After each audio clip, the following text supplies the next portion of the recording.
All right, Wolfpack Nation. Now that we're off conference championship game reactions, it's time to get into the surprising news we got before the championship games, and that was the Atlanta Falcons hiring Raheem Morris to be their next head coach. Obviously, he's replacing Arthur Smith, who got fired after Falcons went 7-10. Had a shot at the playoffs, had a shot at the NFC South, but for the second consecutive years, but didn't get it. Um, a lot of criticism was obviously sent Arthur Smith's way for the way he used a lot of his talent, especially on offense. So he's gone. Now Raheem Morris is in, and Arthur Smith, defensive minded head coach. Raheem Morris is also a defensive minded head coach. So I'm kind of surprised that Atlanta. First of all, I'm surprised they didn't land Belichick because I thought that's who they were going to go for, even though I know reports came out that they weren't willing to give Belichick full control like he wanted, or at least the amount of control that he reportedly wanted. Um, but yeah, Raheem Morris now the head coach of the Atlanta Falcons, coming over from Los Angeles. Obviously, Morris used to be with Atlanta back in the day. He was the assistant head coach, wide receivers coach, and then defensive coordinator for Atlanta for a few years there. I mean, he's been in the league for a while. I mean, he came in 2002. Like I said, just came over from the Rams.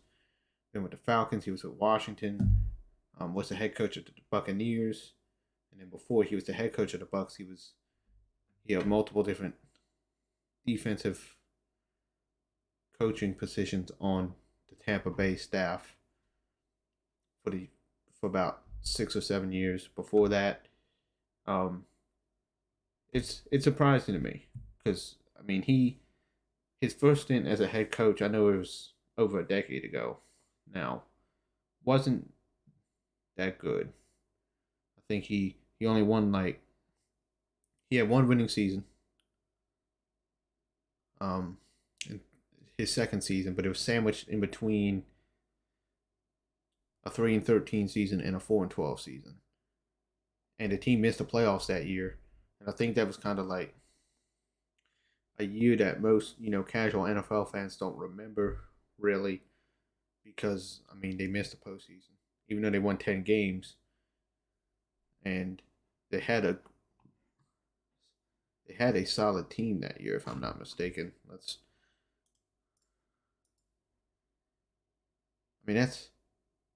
the crazy thing about that season too, if I'm looking up if I'm not mistaken. Um they failed to sell out any of their home games that year. Even though they had a winning season, they still failed to sell out their stadium. Which I remember. You mean that's like rare.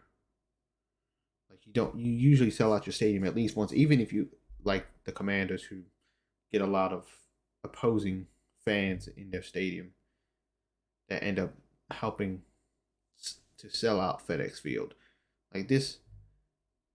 But yeah, they won 10 games, and I think they for some reason I thought they beat a lot of playoff teams that year too, if I'm not mistaken.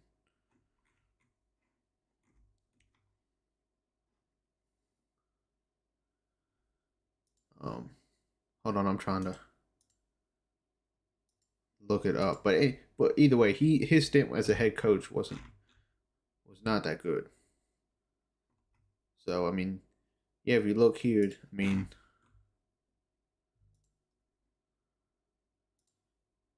they beat the Browns 5-11. 11, obviously the Panthers. They played the Steelers, got blown out. Played the Bengals, lost. They lost to the Saints. Saints lost to the Falcons, so that's 0-3 right there. Um, lost to the Ravens, lost to the Falcons again.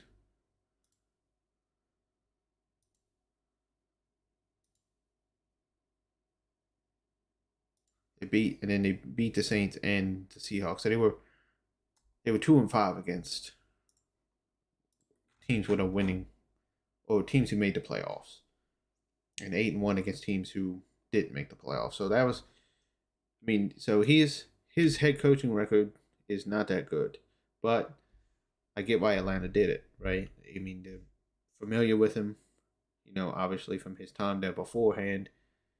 He does have head coaching experience, more head coaching experience, especially than a lot of the other guys that were still on the market that were hot head coaching candidates like a Ben Johnson.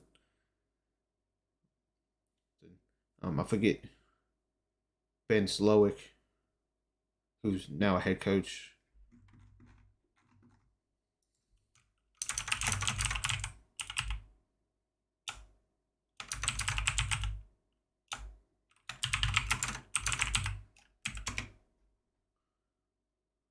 Or Bobby Sloak, I'm sorry, who's still hasn't been hired yet. Yeah, I'm surprised he hasn't been hired yet too. Um, but my what I am focusing on here is he's a defensive head coach, and he just got away from a defensive head coach, and it obviously didn't work. Now the defense was solid, but the offense wasn't that good. So unless you plan on getting a very good offensive coordinator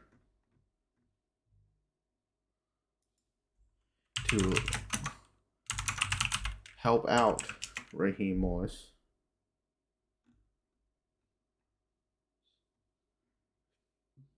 because right now it's Zach Robinson. Oh, I'm sorry, they already got the offensive coordinator.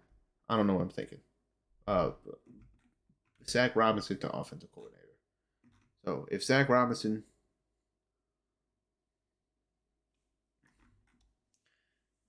does a good job, I says you got an offensive coordinator now. You need a good offensive coordinator if you're a defensive minded head coach. That's what I'm trying to get to. I know I'm stumbling around, and I apologize. If you are a defensive minded head coach, you need an offensive minded offensive coordinator. And that's just, you know, how it is. Um, and you know, look at um, Kansas. Look at Pittsburgh, for example. Mike Tomlin, defensive minded head coach. His offenses have struggled the past few years because he didn't have a good offensive coordinator. On the opposite side of that, you look at somebody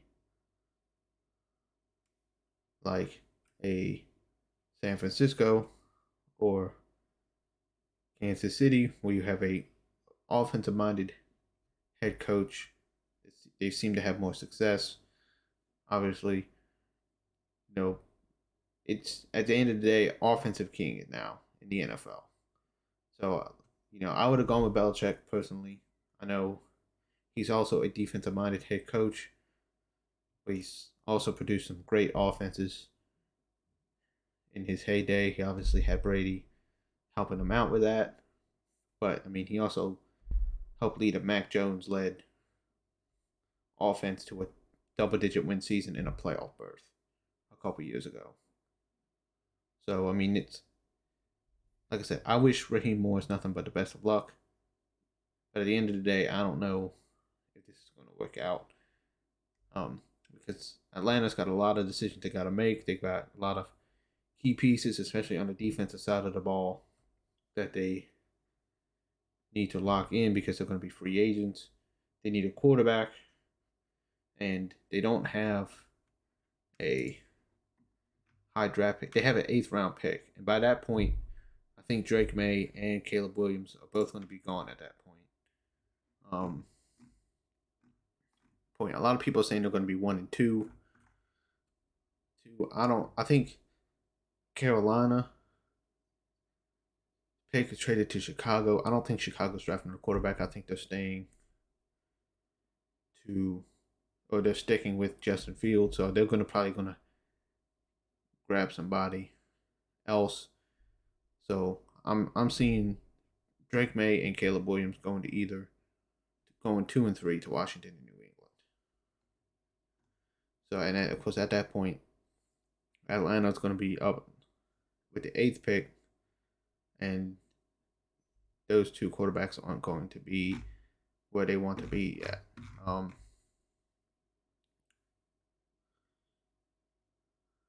So they've got a lot of decisions to make. I think this is not a bad decision. I think it's a solid decision. I just don't think it was the best decision for them at this point. I would have gone with either Ben Johnson or Bobby Slowick if you're not getting Belichick.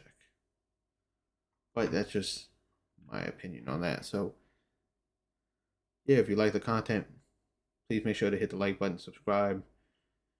I'm trying to pump out content for you guys. The only way I know how y'all enjoy this content is by liking the content, and if you're new, obviously subscribing. So make sure y'all do that. And hope you guys have a good rest of your week.